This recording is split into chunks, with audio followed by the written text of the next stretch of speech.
In 2008, President Obama was elected on a wave of faith and hope. And after he was inaugurated, 35 days later, you drew a cartoon about him in which you described him as being enigmatic and inscrutable and distant. He was so distant, in fact, you put him in Easter Island. And I wanted to know, did you have an inside source on that? Or did you talk to Michelle? Or was it just brilliantly prescient? Brilliant prescient.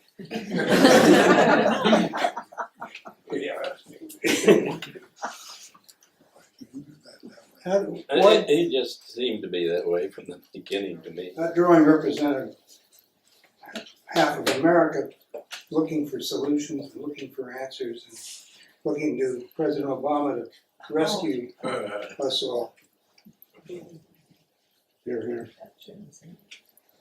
Over the 50 years that Pat's been working in the United States, he's drawn, or as somebody said, drawn and quartered 10 presidents, the latest being Obama.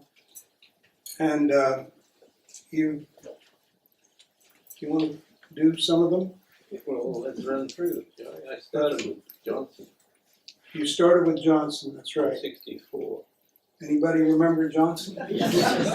Somebody in this crowd.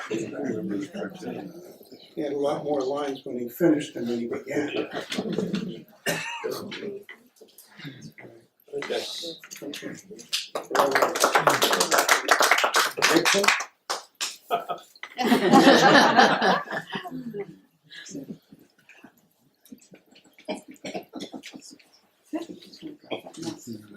Nixon. That's right.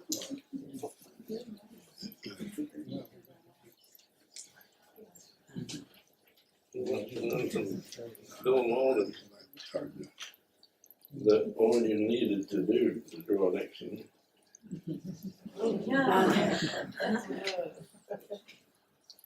Was that?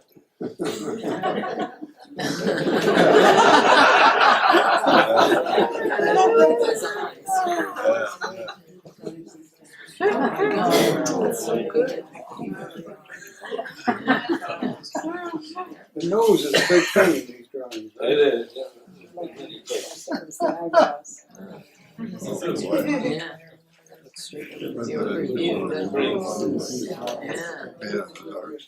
Yeah. Yeah. Straight to looking pretty. And the nose is right. You all see that? Yeah. Very familiar.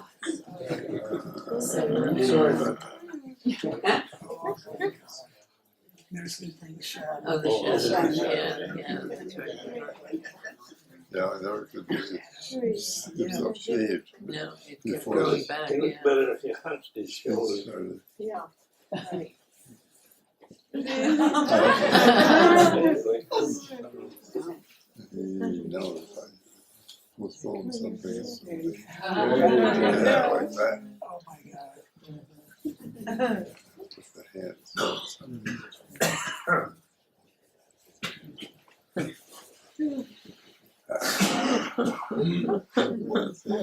Yeah. Oh, that's really good. He's waiting for the hands to be.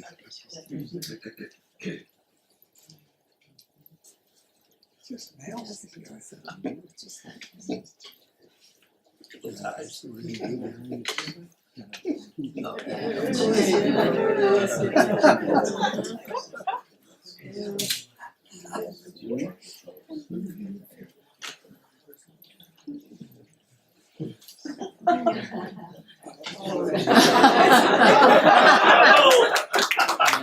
Jerry Ford came next. Actually, I like Jerry Ford. He's sort of a nice fellow.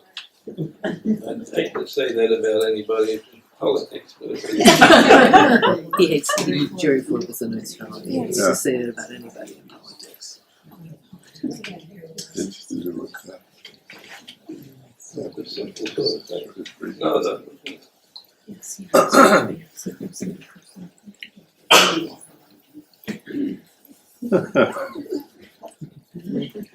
friendly Bentley.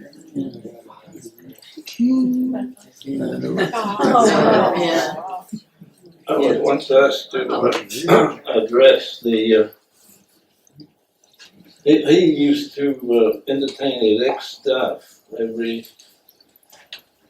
once a year at the Republican National Committee rooms down in, below the Capitol in Washington. And so I was asked to come along and just draw the people. And Kissinger was there, and all the usual criminals.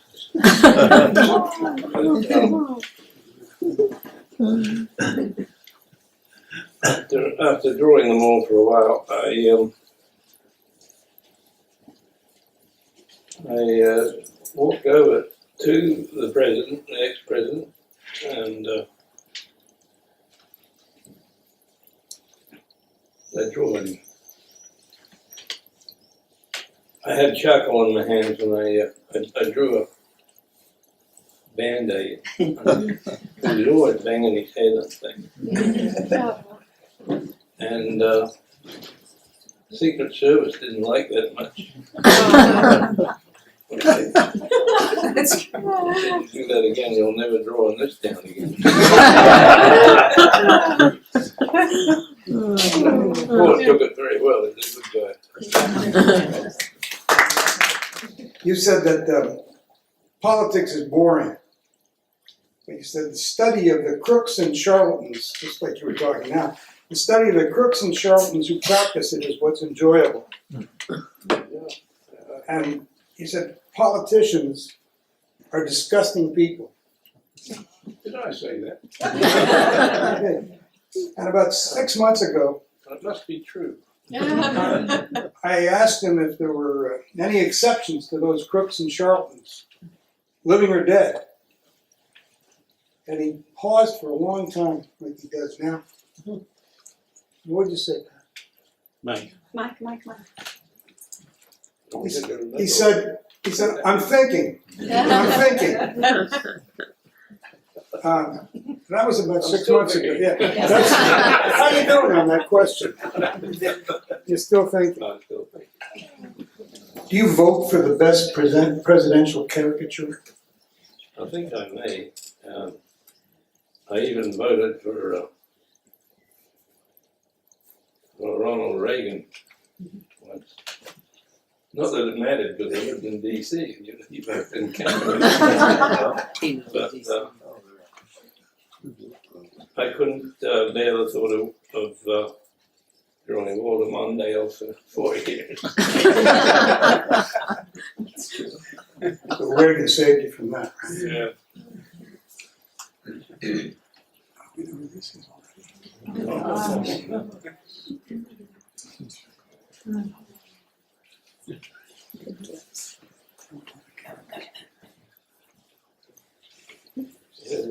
There was a certain self-righteousness about Yeah, it's true. Carter that just annoyed me from the beginning. I really didn't like him from the start. Self-righteousness about Carter that annoyed him from the beginning. He wanted everybody to stop drinking and come to Jesus.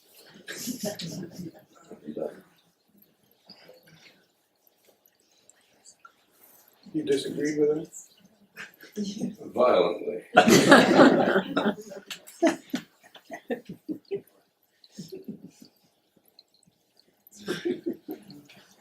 Oh dear. There's his father.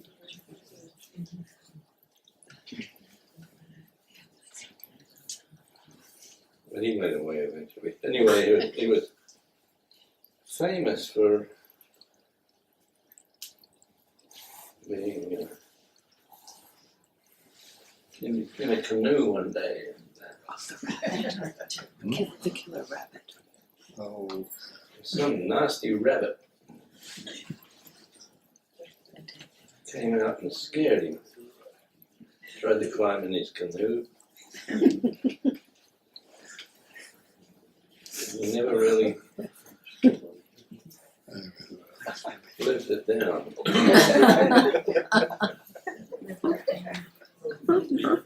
Kill it,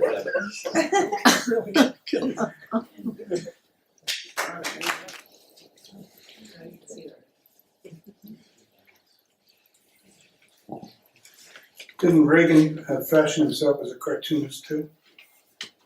Yeah, I went with a bunch of cartoonists to the White House once.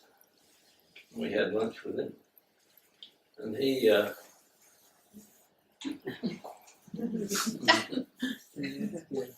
they had him set up they had set up a drawing board, and he came out and he drew something looked like this.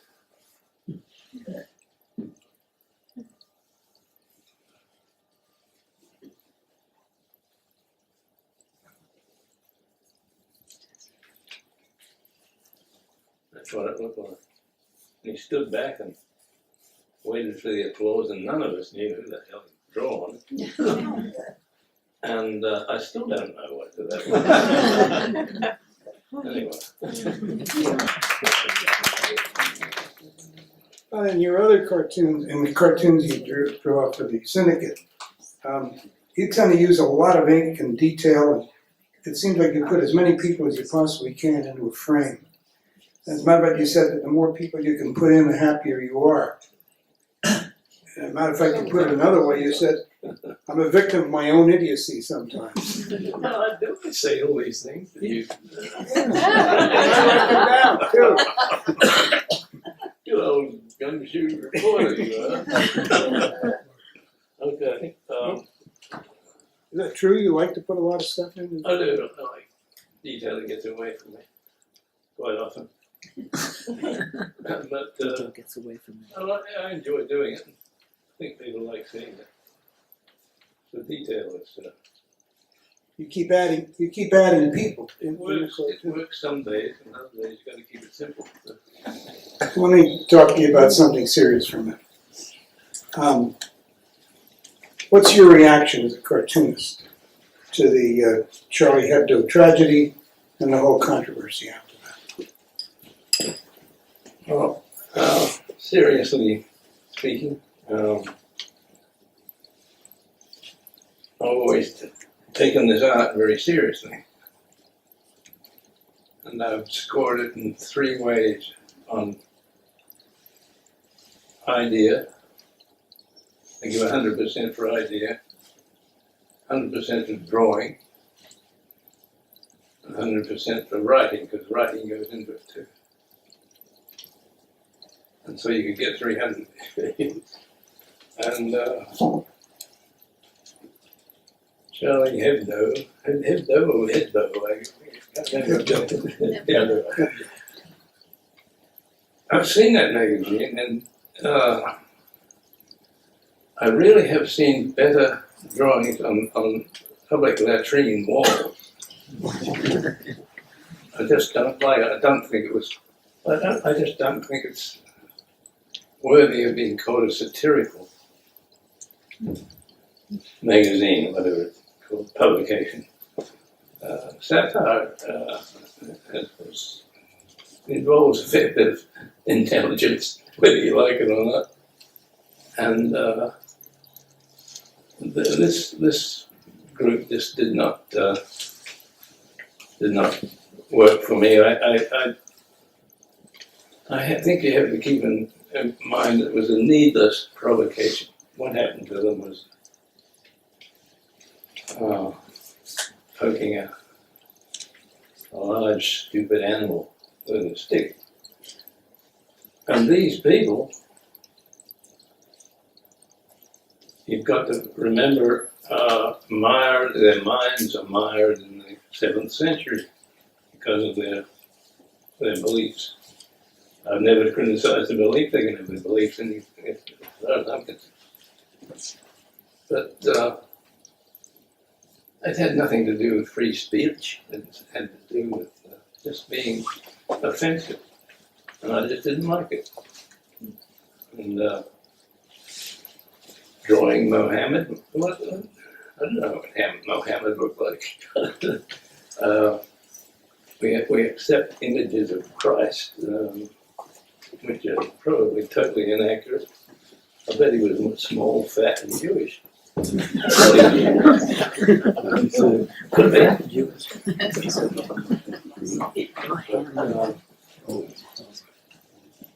That's how I feel about I'm not a religious person, but I think people's beliefs alone. And that's how I feel about it. It's not their beliefs, it's their actions. Yeah, they gotta back up their beliefs with their actions. And well, they certainly did, but not in a nice way. So I just think, I'm not a worshipper of Charlie and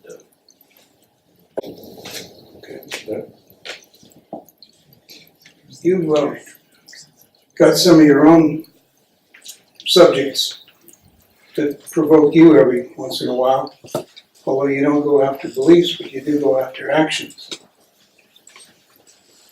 Like, for instance, the Catholic Church. Yes, I love the Catholic Church. It's been very good to me. The celebration of the spring at St. Edophilia, the annual running of the altar boys.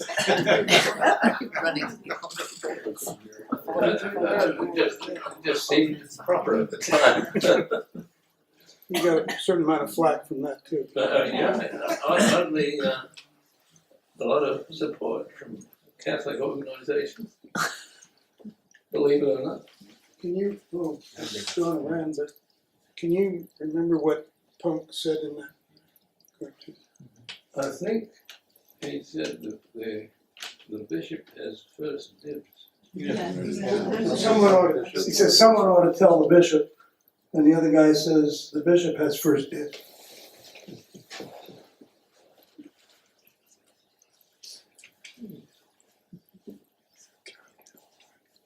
Is that 2 or 3? Bush.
Whatever happens. Keep quiet. Secretary of State, thanks for that. Pat, you've been drawing cartoons and presidents and all the political activity in the country and the world for 50 years. I hate to tell you. But has cartooning changed much in those 50 years? Well, it was getting to be worthwhile for a while. But now the audience has changed.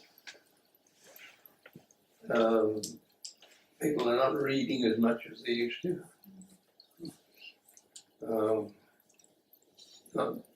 There's no time, apparently, for reflection.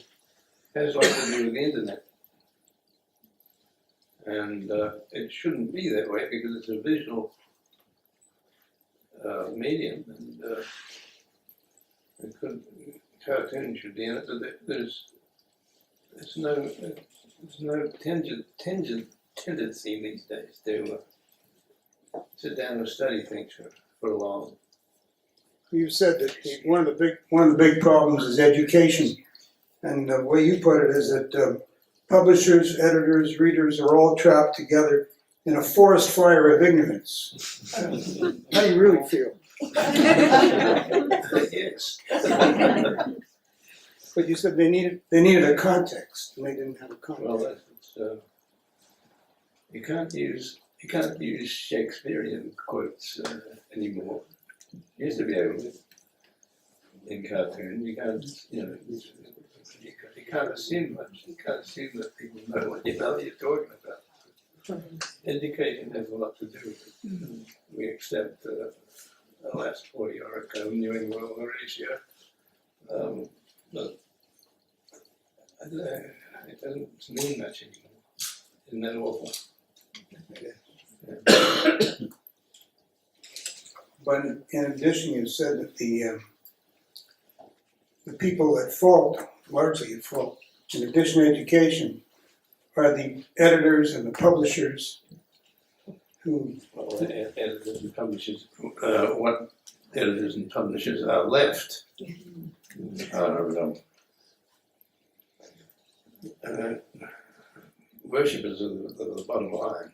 They're not out there crusading the way they used to, having a cause, whatever it is. They don't believe in much of anything anymore, so there's no real room for controversy in general.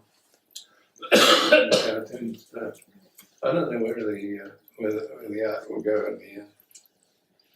Maybe there'll be a breakthrough and we can make a living on the internet. I don't think. One more thing before we wrap up, then we'll take some questions from the audience. But it's been said that you're a ventriloquist, and you put all your smart aleck remarks in the mouth of Punk, this little character that lives in the corner of all these. You know that? So he brought Punk all the way from Antarctica to Australia and America. And why don't you show, let Punk see Paris and let the Parisians see Punk. You always start out with little eyes, don't you? Think you was a politician, weren't you?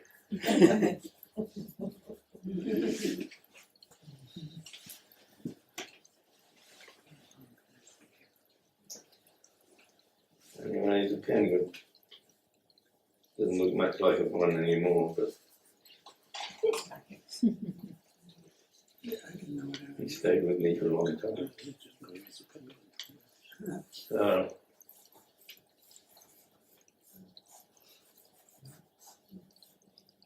thanks, folks. Thank you very much.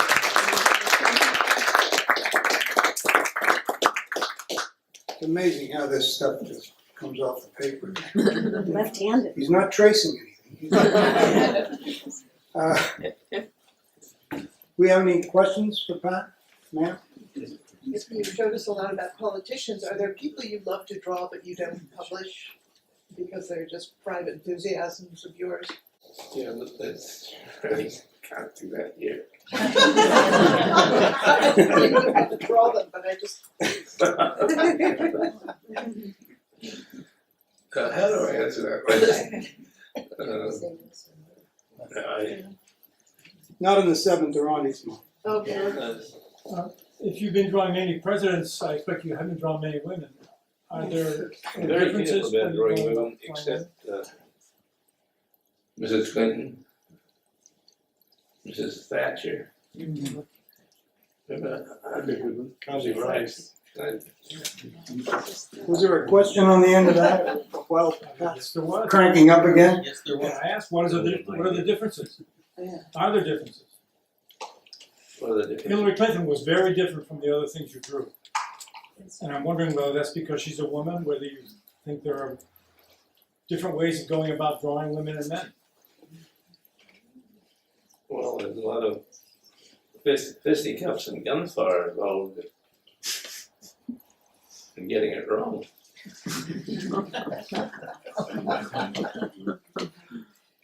And this was that, I just didn't care.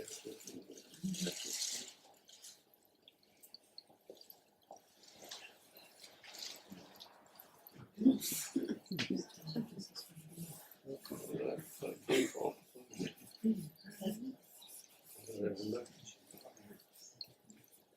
Something like this, I can't really.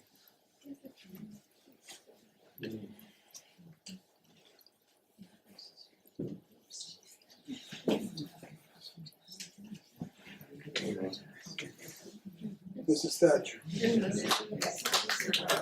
How about Australian subjects? Do you draw Rupert Murdoch or? I first went to work for Rupert when I was about 18. And he paid, I was a copy boy. He paid £3 a week, which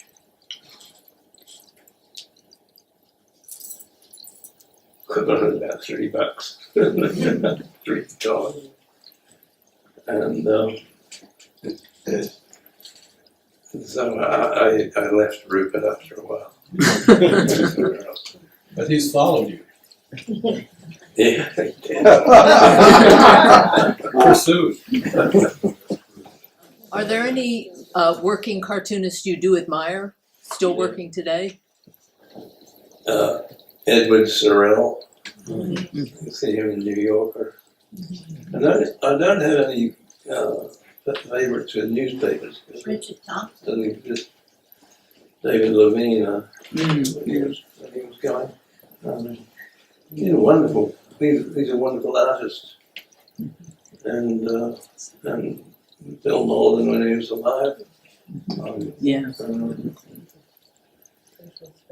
that exhausts my. There's a lot of people I admire, from Daumier onward, that are always been gods to me, but nobody currently, and the whole field is not producing something that's demanding. That has to do with publishers, timorous editors, and so on. Yeah. Yes, You go about drawing a cartoon from the caption that you're going to put on it, or do you do it the other way around? Or? It comes all together at once, it's a holistic thing. It just and I work at that the same way. I work all over the drawing at once, and that's how my stupid head works. That's it. That's the thing of something. Yeah. You did sketches straight away, but do you start out with an idea, develop it over time, and then tracings and so on until you get it right, and then after that you do it readily, or not? I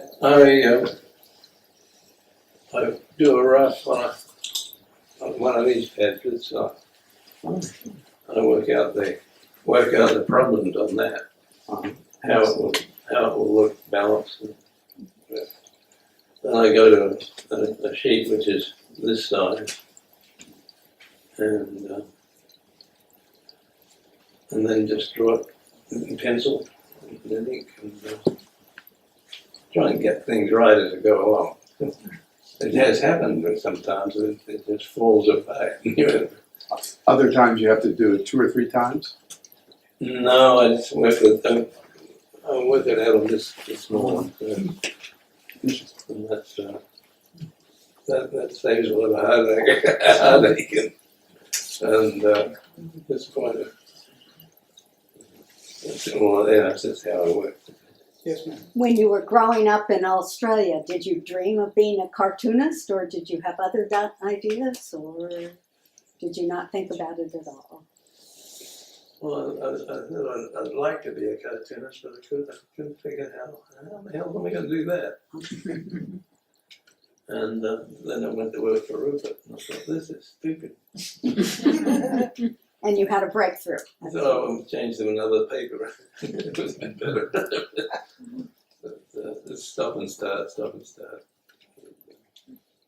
You started doing weather cartoons for the other paper, didn't you? Oh, that was one of the things.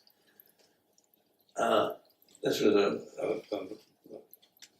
newspaper that had like opinions, and it was strongly in favor of good weather. Strongly against bad weather. And that's how. You don't find those kind of newspapers anymore. I'm grateful. But that's where punk came from. That's right, he did, yeah. Me trying to get my own ideas and my own cartoons, I had to invent him. He's endured. He has, he's black and white, and therefore he's integrated. I don't have all that problem. Is Punk a he? How can you tell with a penguin? What is it? I think other penguins can't tell either. You had a question again? I wondered if any editor dared question your final idea. Oh, I grew up fighting editors like that. And winning? No. Yes. It was a slow grind, but eventually, when I came to the Denver Post, it was a Johnson Goldwater campaign. But I hadn't gotten to heaven. It was wonderful. You could get mad in cartoons and express yourself. And